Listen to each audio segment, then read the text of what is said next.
Hi everyone, this is Abhishek Singh. कल data आया finance ministry की तरफ से टैक्स कलेक्शन का, और ये डेटा बहुत ही बड़ा एकम्प्लिशमेंट है। क्योंकि अगर आपको याद होगा कि आप 2013-14 में ये हमारा डिबेट और डिस्कशन अभी तक हाल फिलहाल तक भी सोशल मीडिया पे या कहीं पे भी आप जाओगे तो ये होता था कि इंडिया में बहुत कम लोग टैक्स देते हैं, और इंडिया के टैक्स से ही रोड बनते हैं, स्कूल बनते हैं, हॉस्पिटल बनते हैं, रेलवे बनती है, मेट्रोज बनते हैं, ब्रिजेस बनते हैं, तो डिफेंस को पैसा जाता है, पूरा बजट बनता है। तो इंडिया में जब इतने कम लोग टैक्स देंगे तो ये पैसा कैसे इंडियन गवर्नमेंट हम मिडिल क्लास पे ही बोझ क्यों आएगा, ये सवाल हमेशा होता था। और एक आंकड़ा आता था, आंकड़ा ये था ओरिजिनल कि 1947 से लेकर के 2014 तक, हम याद रखिएगा 1947 से लेकर के 2014 तक हमारे देश में डायरेक्ट टैक्सेशन याद रखिएगा, दो तरीके के टैक्सेशन होते हैं, direct taxation, indirect taxation. Direct taxation में मात्र 3.79 करोड़ लोग टैक्स फाइल करते थे। 3.79 करोड़ लोग टैक्स फाइल करते थे सिर्फ। अगर मैं इसको ऐसे मोटा मोटी देखूं कि 125 करोड़ जनता है, पहले तो कम थी, अभी मान लो 125 करोड़ जनता है, तो आप अगर जनता के रेशियो में देखोगे तो 125 करोड़ में से सिर्फ 3.79 करोड़ टैक्स देते थे। मगर ऐसा जैसे इंडिया में होता है कि परिवार में एक बंदा कमाता है और बहुत बच्चे लोग भी हैं, जो बहुत बूढ़े लोग भी हैं जो टैक्स नहीं पे करते हैं, तो उनको हटा दिया जाए पॉपुलेशन में से। तो आप अगर ऐसे देखेंगे कि फैमिली वाइज देखना ज्यादा अच्छा रहेगा, क्योंकि इसको आंकड़े को अगर आप पूरे पॉपुलेशन पे लगाएंगे तो गलत होगा एनालिसिस। तो फैमिली वाइज देखेंगे तो मान लो आप 5 लोगों की फैमिली, तो 25 करोड़ में से 3.79 करोड़ लोग टैक्स भरते हैं। उस 25 करोड़ में भी बहुत ज्यादा परिवार एग्रीकल्चर से जुड़ी है जो टैक्स नहीं देती है, मगर फिर भी बहुत मात्रा में ऐसे लोग थे जो टैक्स नहीं देते थे। तो आंकड़ा यही था कि आजादी के बाद से अभी तक 3.79 करोड़ लोग ही टैक्स देते थे, डायरेक्ट टैक्स जो आपकी इनकम से कटता है, और वो डिपेंड करता है कि आपकी इनकम कितनी है, उतना आप टैक्स भरते हो। डीमोनेटाइजेशन के बाद और 2014 से 2018 मार्च 2018 तक आपको बताऊं कितने टैक्स पेयर हो गए? 6.84 crore. And this is such a big accomplishment which you can not understand right now. 3.79 crore से 6.84 करोड़, ऑलमोस्ट डबल। मतलब अब हमारे टैक्स पेयर जो बेस है वो 6.84 करोड़ हो गया है, डबल हो गया है मात्र 4 साल में। मतलब जो 1947 से कांग्रेस ने और किसी की भी गवर्नमेंट रही उसने 2014 तक जो काम किया, जो टैक्स पेयर को टैक्सेशन में लाया, इकोनॉमी को फॉर्मल बनाया, वो सिर्फ 3.79 करोड़ था। 4 साल में ये उससे बढ़ के 6.84 करोड़ हो गया। और for the first time in history Indian government has collected 10 trillion rupees in the form of direct taxation। 10 trillion means 10 lakh crore रुपया टैक्सेशन से आया है, डायरेक्ट टैक्सेशन से, फॉर द फर्स्ट टाइम। अब बात करते हैं इनडायरेक्ट टैक्सेशन की। इनडायरेक्ट टैक्सेशन जीएसटी के बाद सब चेंज हो गया।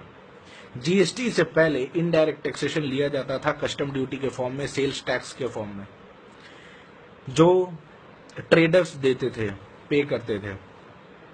अब आपको एक आंकड़ा दूंगा जो फिर आप हंसी आ जाएगी कि जीएसटी से पहले जो टैक्सेशन फाइल होती थी उसमें ट्रेडर लोग की संख्या सिर्फ 65 से 70 लाख के बीच में होती थी। कितनी? 65 से 70 लाख के बीच में। और जीएसटी आने के बाद ये आंकड़ा अभी 1 करोड़ 10 लाख के अप्रॉक्स पहुंचने वाली है। 1 करोड़ को पार कर चुकी है, उसके बीच में डेसिमल में कहीं है।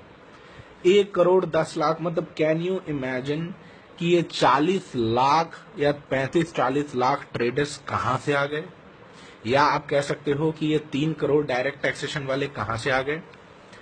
ये कहीं से आए नहीं, ये पहले भी इंडिया में थे, टैक्स नहीं देते थे, अपना रिकॉर्ड, अपनी सेल, अपनी दुकानदारी बताते नहीं थे सरकार को।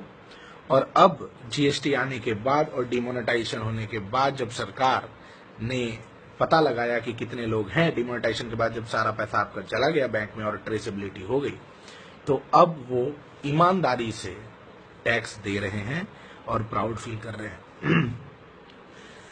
तो और मैं इन सबको 40 लाख ट्रेडर्स को और 3.5 करोड़ जो लोग नए जुड़े हैं डायरेक्ट टैक्सेशन में, उन सबको कॉन्ग्रेचुलेट करता हूं। You have taken a very good step to be a part of formal economy.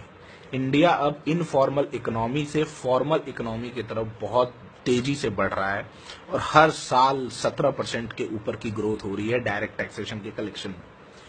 तो पहली बार 10 लाख करोड़ के ऊपर गया है आंकड़ा, और ये बहुत बड़ी बात है। क्योंकि ये इसलिए बहुत बड़ी बात है क्योंकि इसके बाद जो बजट बनता है, जो आपके डेवलपमेंट का पैसा दिया जाता है, वो भी बहुत मल्टीप्लिकेशन में बढ़ता है। इसी डिमोनेटाइजेशन इसलिए किया गया था।